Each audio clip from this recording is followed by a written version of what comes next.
Hello my dear students, welcome back to my channel Scholarly Minds and I hope that you all are doing great।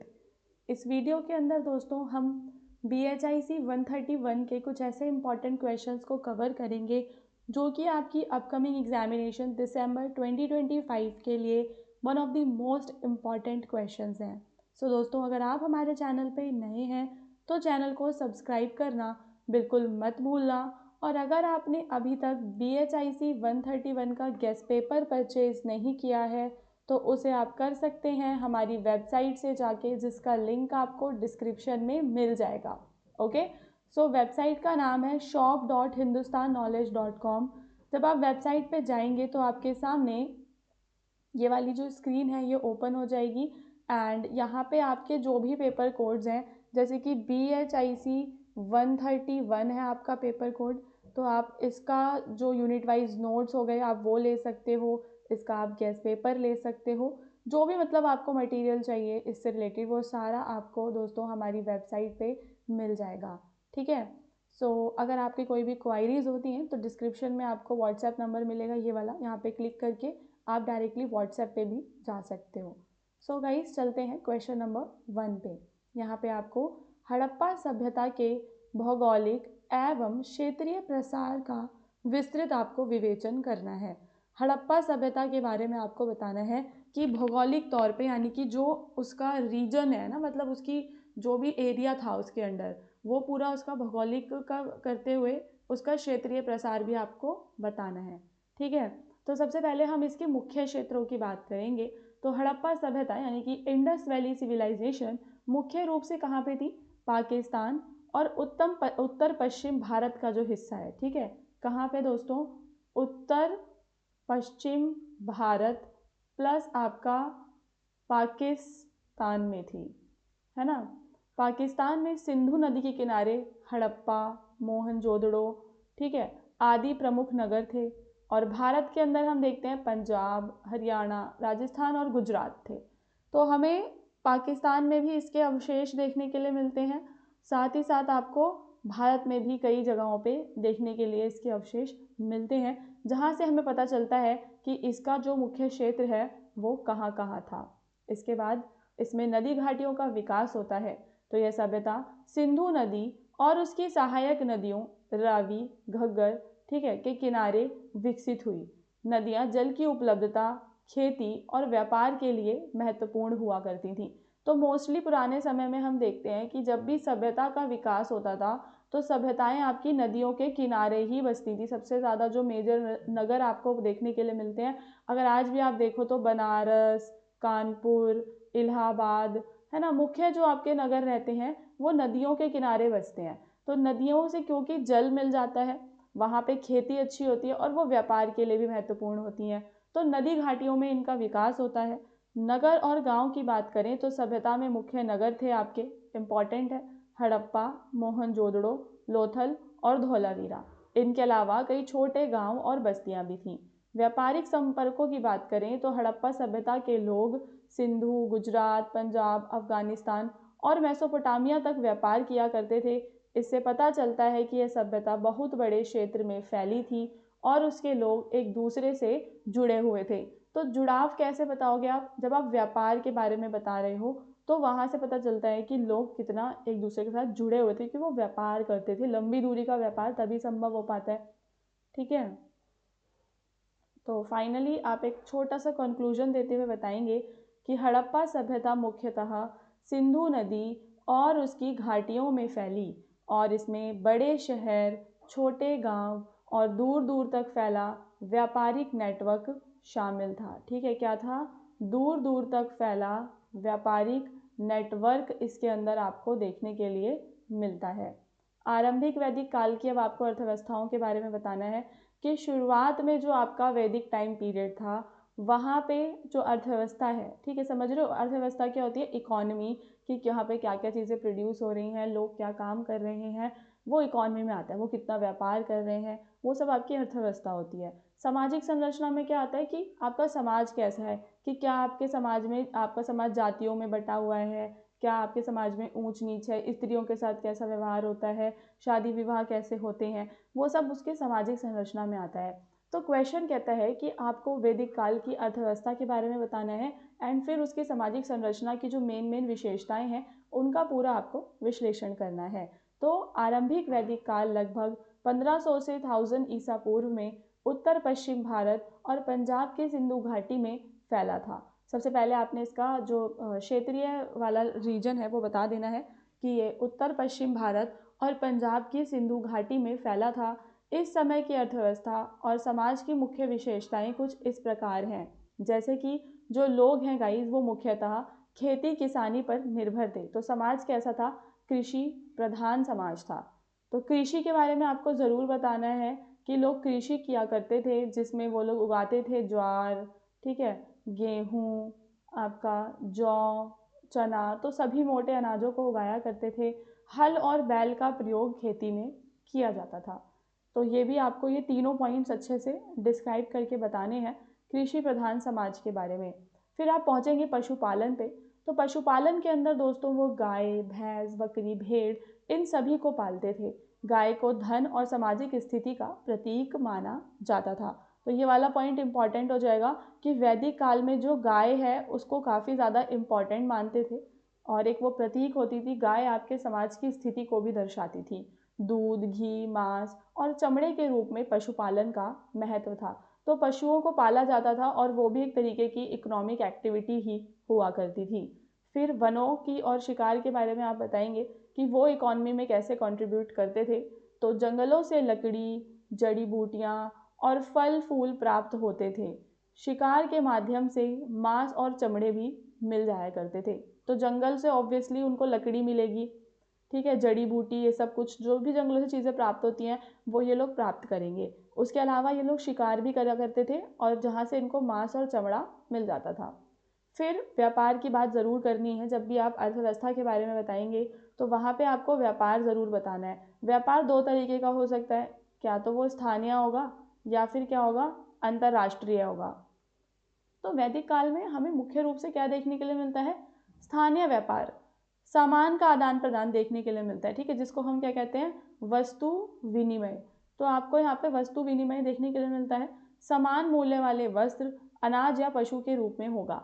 लंबी दूरी का समुद्री व्यापार इस समय हमें बहुत कम देखने के लिए मिलता है। ऐसे कोई अवशेष हमें मेनली देखने के लिए नहीं मिलते। यज्ञ का बहुत, वैदिक काल में गाइस यज्ञ बहुत हुआ करते थे। यज्ञ हो गए आपके, और आपके जो धार्मिक अनुष्ठान हैं, ठीक है, यज्ञ और धार्मिक अनुष्ठान बहुत हुआ करते थे जो कि समाज की आर्थिक क्रियाओं से जुड़े थे। अनाज, पशु और अन्य सामग्री यज्ञ में अर्पित की जाती थी। तो यज्ञ में बहुत चीज़ें अर्पित करना, ठीक है, उसके अंदर अर्पित करने का बड़ा ही जो चलन था वो आप वैदिक काल में देखते हैं। तो यज्ञ, ये 4-5 पॉइंट्स हो जाएंगे जिनको आप इन डिटेल एग्जाम में डिस्क्राइब करके आओगे जब क्वेश्चन वैदिक काल की संरचना के बारे में पूछा जाएगा, आर्थिक संरचना के बारे में। अब आप बात करोगे सामाजिक संरचना कैसी थी। तो कुल और गोत्र पर समाज आधारित था। समाज कुल यानी कि परिवार, गोत्र यानी कि वंश पर आधारित था। कुल और गोत्र का पालन लोगों की पहचान और विवाह व्यवस्था में महत्वपूर्ण था, ठीक है। तो ये क्या है? लोगों की जो पहचान है प्लस जो विवाह की पूरी व्यवस्था है, उसके अंदर आप देखोगे कि कुल और गोत्र को सबसे ज़्यादा इम्पोर्टेंस दी जाएगी। जाति व्यवस्था थी, तो जातियों में 3 वर्ग हमें उस टाइम पे देखने के लिए मिलते हैं, ब्राह्मण, क्षत्रिय और वैश्य। ब्राह्मण हमेशा से ही देखते हैं हम कि धार्मिक और शिक्षा से जुड़े कार्य किया करते थे। क्षत्रिय योद्धा और शासक हुआ करते थे और वैश्य कृषि, पशुपालन और व्यापार करते थे। शूद्र वर्ग की स्पष्ट परिभाषा बाद के समय में आई है। तो आरंभिक वैदिक काल में आपको शूद्र वर्ग जैसा कोई भी वर्ग देखने के लिए नहीं मिलता। केवल 3 ही वर्ग आपको देखने के लिए मिलते हैं। धार्मिक और सामाजिक में लोग के जीवन में धर्म को काफ़ी महत्व दिया करते थे। यज्ञ, दान और पूजा, इन सारी चीज़ों, ये सब लोगों के लिए काफ़ी ज़्यादा महत्वपूर्ण था जीवन में उनके। सामाजिक नियम और संस्कार जैसे कि विवाह, गोत्र पालन, ये सब हमारे समाज की नींव थे।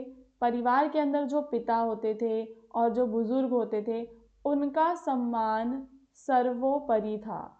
ये इम्पॉर्टेंट है कि परिवार और गृहस्थ जीवन में सम्मान देना इम्पॉर्टेंट था।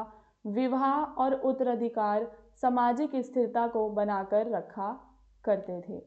आरंभिक वैदिक काल का समाज कृषि और पशुपालन पर आधारित था। सामाजिक जीवन कुल, गोत्र और प्रारंभिक जाति व्यवस्था पर निर्भर था। धर्म, यज्ञ और संस्कार जीवन के महत्वपूर्ण अंग थे। ओके, सो ये आपका हो जाएगा पूरा, जिसमें आपने अर्थव्यवस्था और सामाजिक संरचना दोनों के बारे में बताते हुए आगे बढ़ना है। अब सेम ऐसा ही एक क्वेश्चन है जिसमें आपको बताना है मौर्य साम्राज्य में कि मौर्य साम्राज्य की आर्थिक व्यवस्था कैसी थी तथा वहाँ का जो सामाजिक जीवन था उसकी प्रकृति के बारे में भी आपको बताना है। तो मौर्य साम्राज्य में हमें केंद्रित और नियंत्रित अर्थव्यवस्था देखने के लिए मिलती है। इम्पॉर्टेंट है कि चीज़ें बिखरी हुई नहीं है। अब आपको यहाँ पे क्या देखने के लिए मिलेगा, केंद्रीय शासन देखने के लिए मिलेगा, यानी कि एक जो व्यक्ति होगा, ठीक है, एक जो व्यक्ति होगा वो इम्पॉर्टेंट बनेगा, उसकी ही बात मानी जाएगी, जिसे हम कहते हैं केंद्रीकृत शासन। राज्य के पास कृषि, खनिज, वन उत्पाद, व्यापार, तो क्योंकि केंद्रीकृत शासन है तो राज्य कर लेगा, साथ ही साथ मुख्य जो शक्तियां हैं वो राज्य के पास ही होंगी, राज्य ही सारी चीज़ों को गाइज नियंत्रित भी करेगा। तो मौर्य साम्राज्य की अर्थव्यवस्था केंद्रीय शासन द्वारा नियंत्रित थी। राज्य में कृषि, खनिज, वन उत्पाद और व्यापार पर कर प्रणाली लगाई गई थी। कृषि का व्यवसाय सबसे ज़्यादा प्रमुख था। ओके, तो अर्थव्यवस्था कैसी थी, अर्थव्यवस्था में आपको कृषि सबसे ज़्यादा मेन देखने के लिए मिलती है। सिंचाई, भंडारण और अनाज का वितरण राज्य द्वारा नियंत्रित किया जाता था। ठीक है, तो कृषि प्रधान अर्थव्यवस्था मौर्य काल में भी है, लेकिन कुछ और इम्पॉर्टेंट चीज़ें जिनका विवरण हमें मिलता है वो है सिंचाई के बारे में, भंडारण हो गया और अनाज को जनता में वितरित करना। ये सब कौन कर रहा है, ये काम राज्य कर रहा है। तो स्थानीय और अंतर्राज्यीय व्यापार संपन्न था। सिल्क, मसाले, धातु और वस्त्र उद्योग विकसित थे। मौर्य साम्राज्य का व्यापार सिंधु घाटी से बंगाल, नेपाल और विदेश तक फैला था। ठीक है, तो ये आपने पूरा व्यापार और उद्योग के बारे में बता देना है। फिर आप संपत्ति और कर प्रणाली भी बता देंगे। तो भूमि कर था यहाँ पे, तो जो किसान थे उन्हें भूमि कर चुकाना पड़ता था। खनिज और वन उत्पादों पर भी कर लग सकता था। राज्य का खजाना प्रशासनिक और सैनिक खर्चों में प्रयोग हुआ था। तो राज्य का जो खजाना था उसका प्रयोग सैनिकों के खर्चे में सबसे ज़्यादा होता था।